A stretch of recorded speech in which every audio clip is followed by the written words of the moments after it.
Good evening, everyone. How are you guys doing today?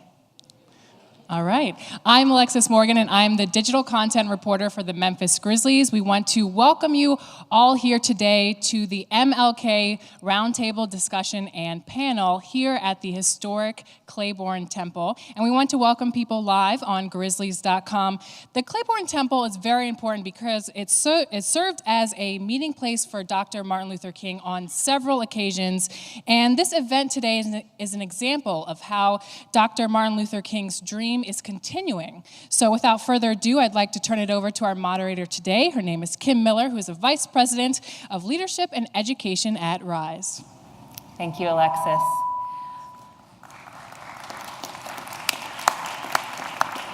I want to start out by thanking everybody for being here today, as she mentioned, at Clayborn Temple, which is a very historic site here in Memphis, but also for the civil rights movement overall. We're excited to be together with the Grizzlies at RISE to honor Martin Luther King Jr. And his legacy. And we do have a number of leaders. We'll refer to this group of individuals today as leaders here on the stage to talk a bit about how we can continue to move forward Dr. King's dream. So I want to begin by introducing who we have here today, which to my left is Chris Williams. Chris is a student at Collegiate School of Memphis. He's also a basketball player and considers himself an activist.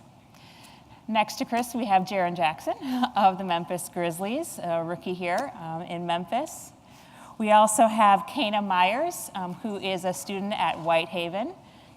And finally, Joakim Noah, who is also a veteran with the Grizzlies and also a leader at Noah's Ark, his nonprofit. So let's give our panelists a warm welcome, a round of applause.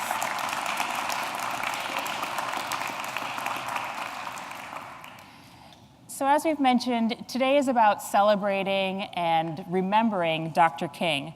The first question I have for our group of leaders up here is, when you think of Dr. King's impact on society, what really stands out to you the most? What resonates with you when you think of Dr. King?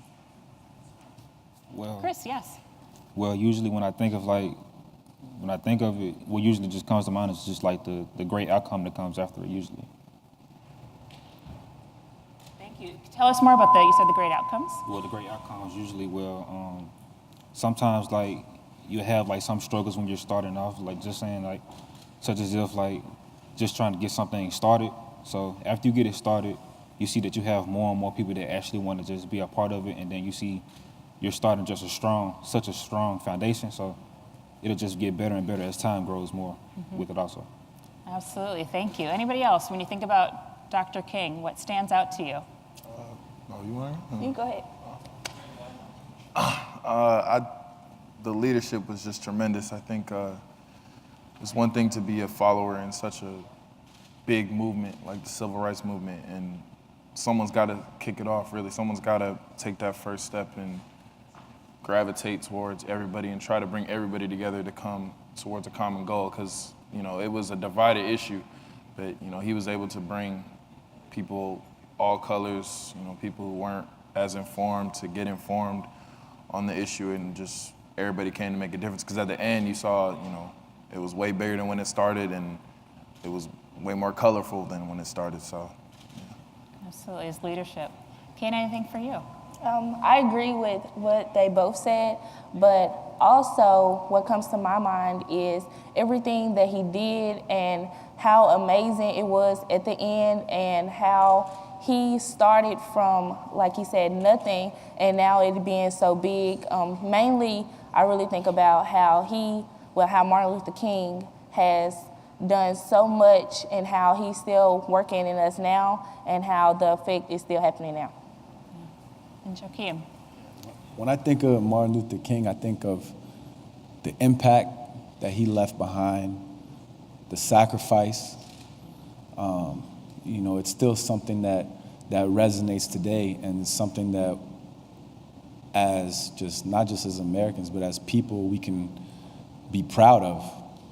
He's somebody who just, his voice will never be forgotten, and he's one of the icons that makes us proud as Americans, because he represents he represents all people. Right. He does absolutely represent all people, and you kind of brought up it doesn't matter about race, religion, any of those other things. He was truly for all people. People don't think of Dr. King and think of a star athlete. That's not who he was, but he was a supporter of athletes. He was a supporter of Muhammad Ali. He was a supporter of those that were protesting for the 1968 Olympics. So that's an important part of his history today. We have seen a lot of athletes take a stand and get involved in various causes for social justice or other things that they may believe in. For those that are on the panel, is there a particular athlete, whether that's past or present, who you look up to? You think like, this is somebody that I can also emulate, but might be a sports figure who's working to drive change in society? Most definitely, for me, most definitely LeBron James, because he has opened up a school, and not just a school for people who do have the money to attend or don't have the money to attend. He makes the school public for everyone to go. And also, he makes a really big difference, and he's a really good person to look up for social justice, because LeBron James, he stands up for everyone. He's not one of those to evolve around himself. So definitely him. Okay. Anybody else that stands out to me here, past or present? I know a past athlete would be Elliot Perry. You usually will get to see him like a lot around the city. Like he usually always, I know he's always in my school, and like what he does is really just try to give back. He gives back to the community a lot. Like at our school, he gives like a lot more resources than he usually would. And like usually he'll stop and he'll have a conversation with you out the random just to see like, what are you doing? Like what can we do to make a difference for you? Like how can we help you to have a better year out, make your year stronger than what it already is? And I feel like Elliot Perry he has a strong impact when it comes to the foundation also. Awesome. Joakim, is there anybody that's inspired you along the way? Because I know between Noah's Ark and the things that you're doing in the community, any inspiration that you get? I would say 100% Muhammad Ali. He was always, just looking at his, reading his books and his documentaries and his movies. I mean, just Muhammad Ali is just such an inspiration. He fought for his rights. He sacrificed the height of his career because he felt like he shouldn't have to go to war. And at the time, you had to. It wasn't a choice. You had to go to war, and he didn't feel like it was against his religious beliefs. And he went to jail as the world champion. The heavyweight world champion went to jail because of his beliefs, and he stood for so much more than just boxing. And when people say, who's the best heavyweight of all time, it wasn't just because he was such a dominant boxer. It was because he stood for so much more than that. And I think that's what's important. Just like you talking about with LeBron James and Elliot Perry, that's what it's all about. It's about using your platform and doing something that's bigger than just taking a basketball and putting it in the basket or being a top boxer. The reason why Muhammad Ali was just so important and so impactful was a lot bigger than just his sport. Mm-hmm. Yeah. And you talked about that sacrifice, and he definitely made some sacrifice along the way. I know, Jaren, you're a rookie, and we were talking earlier, people are different parts of their journey. I know one of the things for you recently was the first time you'd voted. Tell us why you decided to take that action, using one of your rights here in the United States. I just think it's a right that people that came before you died for, so you gotta respect it. You have to use your voice to make a change in any way you can, because that's the only way stuff is gonna change. You have an outlet, you have a way you can make a difference. And for me, it was the first time I got to do it, so it was a pretty big deal for me. I thought, it's not even like a why not, it's kind of like a requirement, in my family. It's a thing you gotta do. You gotta express yourself, and it goes a long way because, before I remember when I was younger, I thought about it, I'm like, well, it's one vote. Well, it's one vote, but everybody gets one. So, when you, at the end of the day, like, it means a lot, like, when you look at it in the grand scheme. It may not mean a lot, like, when you do it right there, it may not mean a lot to you then, but when you look back on it and you think about, I couldn't vote. Like, me back then, I couldn't vote. So, like, I see a lot of people here look like me. Y'all couldn't vote before. So a lot of people died for that. So you gotta express yourself. Absolutely. I'd love to hear from our students too about some of the actions that you're taking. When you think about continuing Dr. King's legacy today, what are some things you're doing? So we know that you don't have to be somebody that has, a lot of years. You can be a student too and make a change. Well, I know for me, like in my school, I'm starting a program and it's called Future Leaders of Tomorrow. So basically what we're doing is just trying to just reach out to like different families that's in the community. And what we're doing is just making sure that they have a say-so around the community also, around some of the things that they wish that they can have. Because there's a lot of people that are school that lives in the community and they don't have like a lot of things a lot of people just don't get along really. So basically what we're doing is we're just having different events at our school that can bring different people together. And what it'll do is it can just be like our community family, and we can have like different events at our school that'll just be able to make a change in the neighborhood. And what prompted you to get involved? Why? What made me get involved was just because it was just something that I was always taught that we don't want to be in like different, we just don't want to have hatred towards anyone. And that's just how I was raised, not to have hatred. So I feel like why not just spread the love to everyone around? And that's definitely right in line with things that Dr. King said, right? Like we do have to coexist with one another, and there is no place for hate. How about you, Kanah? All right, so one thing that I do at school is I help everyone, no matter what it is, especially in my English class. That's a way for me to express how I feel because I love English. So me helping everyone else and showing them, how to do it the correct way and watching them say, oh, wow, I got it now. Thank you, Kanah. It makes me feel really, really good. I'm really, really proud of how a lot of my friends have come along in English. And so I think that me showing them and helping them every step of the way makes it easier and makes it better. And just for them to say, thank you, Kanah, you really made a difference. It makes me feel like, I'm doing what I was born to do and what I was taught to do, doing the right thing. Absolutely, thank you. And Joakim, for you, how do you feel that you're carrying on Dr. King's legacy? I think that everybody can. And for me, I played for the Chicago Bulls for 10 years, and Chicago is a place where it's a great place. I love Chicago, but it's a place also where there's a lot of violence within the youth in the city. So I started a foundation, and my foundation was just giving kids positive outlets, after school programs, whether it was through art, where they could express themselves through art and their emotions through a painting or through a sculpture, but also bringing kids from different backgrounds and doing basketball tournaments, kids from different gangs and stuff, and mixing up the teams. And it actually worked out really well, and never any problems, and it was always very positive.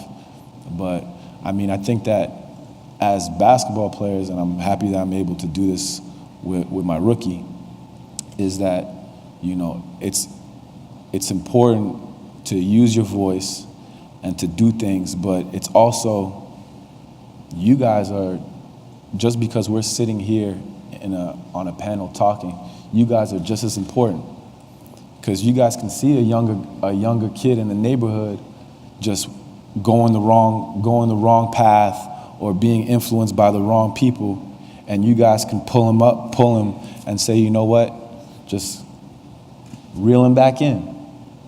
And to me, that's where we make a difference, is all together. It's not just because you're a basketball player or you're sitting up here in a panel. You guys can do things that might go unnoticed, but might make the biggest impact. So don't ever forget that. because we can all be role models, right, to one another. You were talking about the people in your English class. You can be role models to people that are younger, older than you.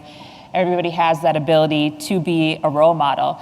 We're going to practice some role modeling and go through a workshop after our panel discussion here. So I want to, as we get ready to transition to that, get the advice from our panelists about how would you encourage others to use their voice or their platform to make a difference in the community, whether it's reflecting on your own experience or others. What advice do you have for all of our young leaders that are in the audience of how they can bring things forward in this society?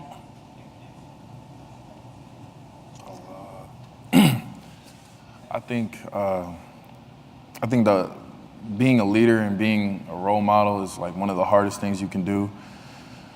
So in no way would I say it's simple or there's any rule book on way to do it. So I would say, I think, the hardest part, I would say to start with, is probably challenging your friends. I would say that in meaning like you know what it is. Like you're cool with your boy.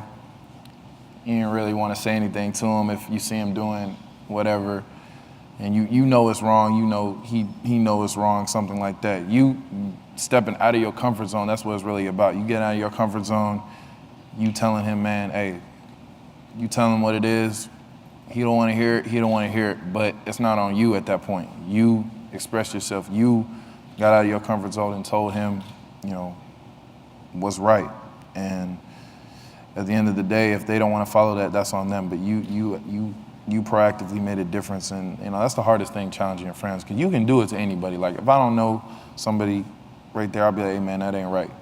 But I see Joe doing something, and I'm like, man, I'm cool with Joe. I don't want him to think of this of me, and he don't like me because of it. That's on him. I'm trying to help him, and that's that goes in sports, that goes in outside of sports, that goes in school, that goes in whatever. So I think, and your friends, that's a good place to start, because if everybody did it with their friends, it just kind of grows, the little things. Like she helping people in her English class. Everybody helps somebody in their English class, shoot, it just grows. Yeah, everybody's, yeah. Right. So. Thank you, Jaren, I appreciate that. Kanah, how about you? What advice do you have for the rest of the young leaders in the crowd? Advice that I would give is to never stop. Always try. Even if you think that you're, not reaching out to your friend, like he said, they're not listening, still try, still believe in yourself. Always use your voice. Like he said with voting is a way to use your voice. Never give up on yourself, never stop trying. You always want to be that one person that people can say, wow, she actually did try to make a difference, or she actually did make a difference. You always want someone to have a positive outlook on you, so that's something that they can remember. So my advice is to never stop, never give up, keep going, and always try. Thank you. Chris, I want to come to you next. The best thing, really just remembering that all the little things matter. It can be just something little that's just asking someone, are they okay? Just inviting someone to the table just to have a conversation with them. Just all the little small things, they count, because just those little things will be the one thing that can just bring anyone together, because if you don't have these just small things, you won't be able to just progress into the big things, really. So starting off just with small conversations and leading into a bigger conversation, into how people actually feel. And you can see, it can just bring people out of the shell, because it's just a lot of shy people, a lot of people who get nervous a lot. And these little things can just help a person to grow and just be able to just build as a person, and it just opens them up to be more of an extrovert. Absolutely. Thank you. And Joakim, just finish with you. I would say just every night before you go to bed, just only you can answer this yourself. And if you can ask yourself, am I better today? Did I do my best today? And there's going to be days where frustration gets in the way. It's not going to be easy, but just do your best and work as hard as you can to achieve whatever you want to be. And it's every day. Just work at it. Thank you, Joakim. And Jaren, you said you want to have another thing to add. Yeah. I just want to throw this I see y'all, like, I applaud y'all for being so attentive. Like, I'm actually shocked because I can remember when I was in school, like I would be, I mean, I wasn't the best listener. Like, I'm in the back of my boy, like, what we on after this, all that type of stuff. But, like, I would say listening is a huge part, and listening to people, I know when, like, older people give you advice, I was the same type of way. I'm like, what they're saying really, like, is right. Because they've been, like, listen to people who've been through everything you've been through. They're trying to help you, like, but they don't really know what to say to you perfectly. They're not going to have the perfect advice for you. But you listen to what they say and apply it to yourself, I'm telling you, like, that information is crazy. But, y'all have been very attentive, so I applaud you on that. You're better than me, for real. Yeah, it wasn't that long ago that you were in that same high school seat, so you can relate. I was chilling. Absolutely. Well, I want to bring some things together because I feel that what you shared and the advice you gave were probably things that Dr. King would also say, what, this is some advice I would give to others. I mean, Jared, you talk about listening. We also, Joakim, you mentioned about reflection. And I think that is so important, right? We have to reflect. Am I better today? What can I do? We have to think about ourselves, not just in the social media way and what you put on Instagram, but really reflect, what can I do to make a difference? Chris, you talked about the little things that matter, right? And I knew, Dr. King believed in those little things. You talked about inviting others to the table. He was a community builder. He brought people together, so that's really important. Kanah, you said to never stop and believe in yourself. And I think you saw that Dr. King was resilient. He was absolutely very resilient. And Jaren, the other thing you brought up was getting out of your comfort zone.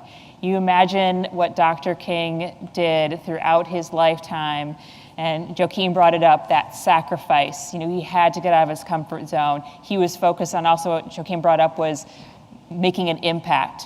So we all have the power to do that. We can all be champions to address race relations and make that a better world, improve our situation today, and advance social justice issues across the country. So I want to thank all of our panelists for being here today. Let's give them some round of applause. And appreciate all of you here too. So thank you on behalf of RISE and the Memphis Grizzlies. We appreciate your time, and let's get to work in our working sessions to continue the conversation, but let's do it together. So thank you.